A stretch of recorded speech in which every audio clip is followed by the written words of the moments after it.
بسم اللہ الرحمن الرحیم۔ اللہم صلی علی محمد وعلی آل محمد۔ السلام علیکم ورحمۃ اللہ وبرکاتہ۔ ہم سب جانتے ہیں کہ تنہائی انسان کو آزمانے کا سب سے بڑا وقت ہوتا ہے۔ جب کوئی دیکھنے والا نہ ہو، جب کمرے کا دروازہ بند ہو تو انسان کا نفس اسے گناہ کی طرف کھینچتا ہے، لیکن یاد رکھیے اللہ دیکھ رہا ہے۔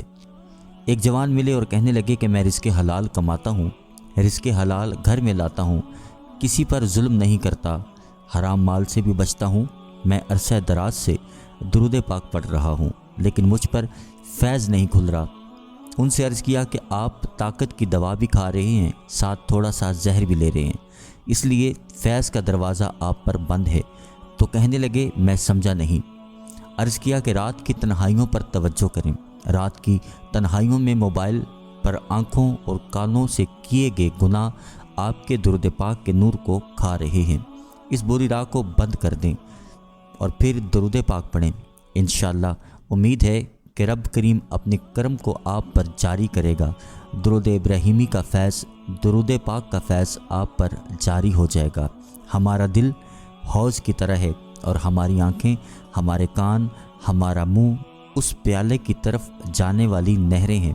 اگر ہم ان نہروں کے ذریعے، ان راستوں کے ذریعے گندا پانی دل کے حوض کی طرف بھیجیں گے تو ہمارے دل کا حوض صاف نہیں رہ سکتا۔